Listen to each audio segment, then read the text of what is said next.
عوفي برري برري أقول جنبار زري كم يكمزلو حزبنا هاينا على المجري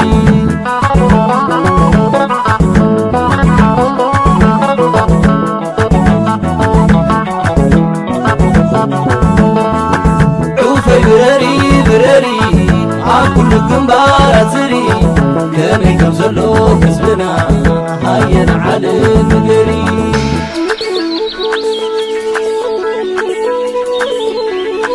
كم يكمزلو حزبنا هاينا على المجري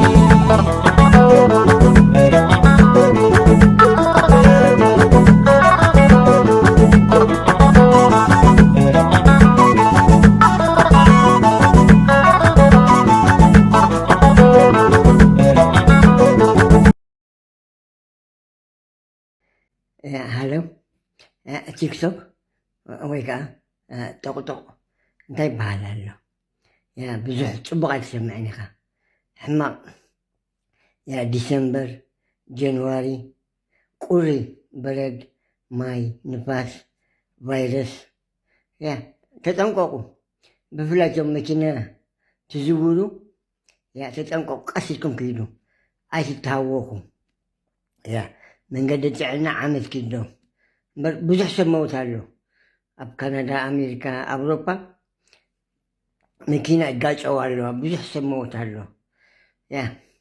ኤኒዌይ ካልእ እንታይ ክብል ደልየ ሓንቲላ ብጣዕሚ ትሓርቐኒ ኤርትራውያን ክዛረቡ ከለውሲ ክስቶ መይቱ ክስቶ ተቐቲሉ ጥራሕ ኣብሉ ንምንታይ ግን ኣይነግሩኻን እዮም ኣነ ድፈልጥ ኣሎ ሕጂ መን እዩ ቆልዓ በዚ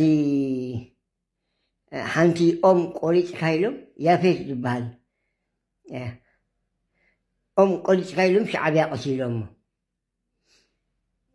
ሻዕብያ እንታይ ስርሓ ምቕታል እዩ ፊሊጶስ እንታይ ስርሖ ምቕታል ኢሳያስ እንታይ ስርሖ ምቕታል እዚ ግን ካበይ ይመፅ እዩ ቀደም ተኽለ ዓደን ኣነ ካልኦት ከዓ ነይሮም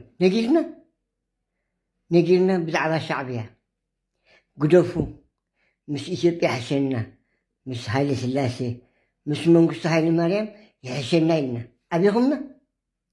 ኣብዮምና ከይዶም ናቕፋ ኣፍ ዓበት በዚ ሳሕል ከይዶም መን ሒዞም መፅኦም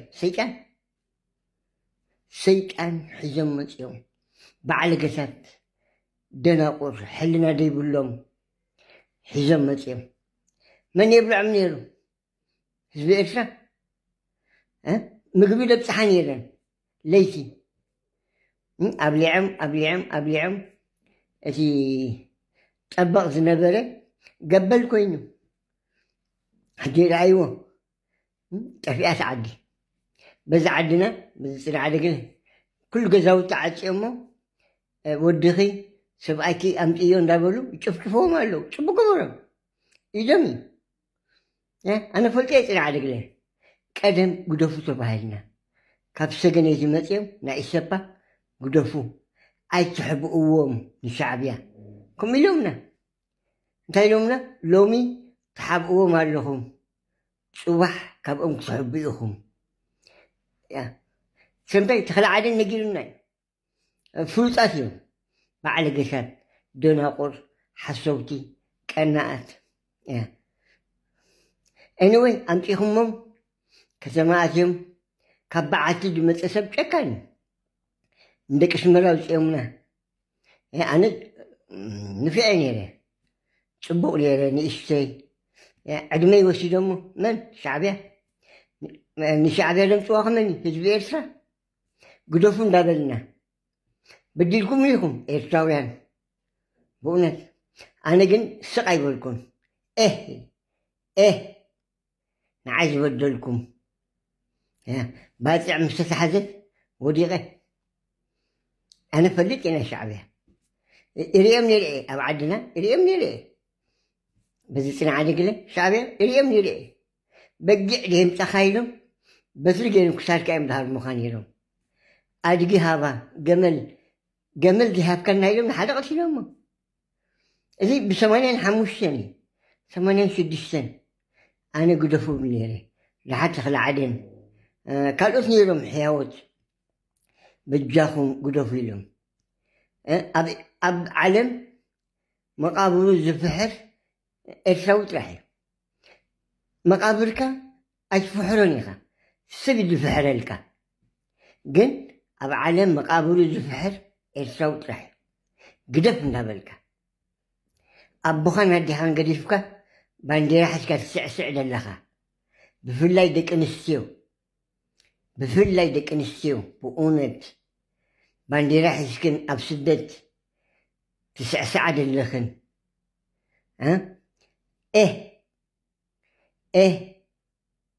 ዘለዓለም ክትበኻ ይኽን ብደቅኽን ብነፍስኽን ብሓዳርክን ክትበኻ ይኽን ሓቂ ትዛረቡ እቲ ሓቂ ኣይትቕበርዋ። ሕጂ እንታይ ክብል ሰሚዐ እዮም ገሊኦም ቀቲሎሞ ሻዕብያ። መን ቀቲልዎ? ሻዕብያ ኮኑ ቀቲሎሞ ኣቦኡን ኣዲኡን ንያፌት ሻዕብያ እዮም ምግቢ ድህቡ ነበሩ እዮም። ሕጂ በጃኻትኩም ሓንቲ ክነግረኩም ኣነ ክትዛረቡ ከለኹም እቲ ሓቂ ትረስዕዋ። ክስቶም መይቱ ኣይትበሉ። ንምንታይ መይቱ? ክስቶም ንክስቶ ሃሪምዎ ንምንታይ? ሓቂ ተዛረቡ። ሰበይቱ ቀሲልዋ ንምንታይ ቀሲልዋ? ካብ ኡጋንዳ ምፅዋ ካብ ኣዲስ ኣበባ ገዲፋቶ ኸይዳ ፅቡቅ ገበራ። ኩሉ ግዜ ንምንታይ ይፍፀም ሓደ ነገር ኣይትረስዑ። ኩሉ ግዜ ኢሳያስ በዲልና ሻዕብያ ፊልጶስ መን ኣምፅዎኒ? ፊልጶስ ተሓቢኦም ምግቢ እንዳሃቡ ኣምሓራ ይመፀካ ኣሎ ተሓባ እንዳበሉ ኣብ ቤተክርስትያን እንዳሓብእዎም ነይሮም። ትሕዚ ዓረፍ ይሓብእዎም ነይሮም። ኣነ ዝረኣኽዎ ኣሎ ትሕዚ ዓረፍ ኣብ ቤተክርስትያን ኣብ መስጊድ እንዳሓብኡ ጅግና ተጋዳላይ ርኢኹም ዶ? ርጉማት ይፅላእ ካብኡ ዝረግም ከይመፃካ። ቴንኪዩ ኢሳያስ ኣፈወርቂ፣ ቴንኪዩ ኣደያዳነሽ ማህፀንክን ይባረኽ። ንዓይ ሕነፈ ደልየ ኣሎ ኢሳያስ ኣፈወርቂ። ኣነ ንፉዕ ነይረ መሃር ነይረ ስራሕ ክጅምር ቁር ምስ ተረፈኒ ባፅዕ ተታሒዛ ሻዕብያ ሒዞማ ሰብ ስዕስዕ ነይሩ ባፅዕ ተታሒዛ ኢሉ ሓደ ዓብ ሰብኣይ እንታይ ኢሎምና? እዞም ደቂ ንስኹም ነፍስኹም ኣውፁ፣ እዚ ህዝቢ እዚ ግን ባዕሉ መቃብሩ ዝፈሓረኢ ክቕተል ኢሎምና። ሽዑ ወዲ 80 እዮም ነይሮም ብ1990 ወዲ 80 ድሓር መይቶም ሓቆም እዮም። ንኢሳያስ ፈልጥዎ እዮም፣ ንሻዕብያ ፈልጥዎ እዮም። ክንደይ ሰብ ሻዕብያ መፅኦም ኢሉ ሃዲሚ ገዛ ሸይጦም መኪኖም ሸይጦም ንኣዲስ ኣበባ ዝሃደሙ ንወፃእ ዝኸዱ ክንደይ እዮም ነይሮም። መን ተሪፉ? ዓንጃል፣ ድኻ፣ ደንቆሮ፣ ባዕለገ ሕልና ደይብሉ ደቀይ ኣሕዋተይ እንዳበለ ተቐቢልዎም ክሳዕ ጊንዳዕ ኸይዱ ክሳዕ ነፋሲት ከይዶም ተቐቢሎሞም።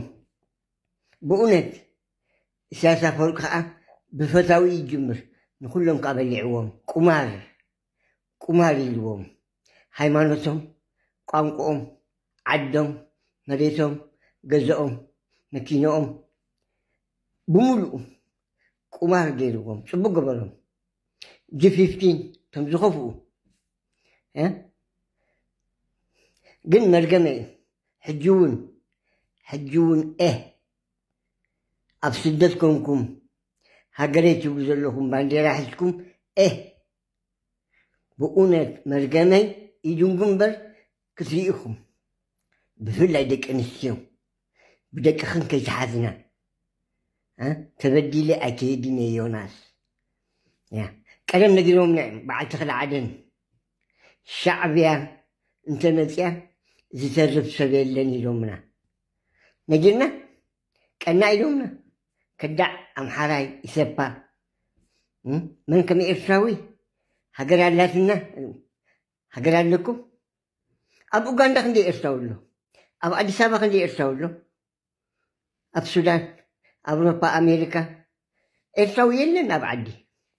ኤርትራዊ ኣብ ስደት እዩ ዘሎ ወይ ከዓ እስር ቤት ويكا مقبر حربينيا ثانك يا يوناس بهال يا مجمريا استبدلكو أنا مجمريا قلت بدي لا أشرفكم فتنكم مالو أتاقعوا بانديرا حزو مبحبل تونشف كراع إرساوي إبلهم بلو سعسعوا مسلم اللس مسول تقول سعسعوا يشبيكم هالو مقطعتي بؤونت شبيكم هالو تشاو اسمع بول منفس قدس حلام لهم إيسس ملس لوم يديكا يا تعم تسجل اللخو يا تشاو شوح يعشقون بؤونت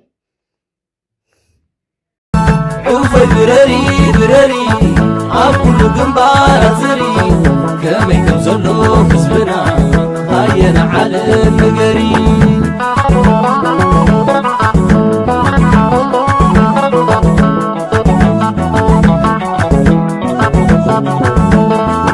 عوفي براري عبكل جنبار زري كما يكمزلو كسبنا هاينا على المقري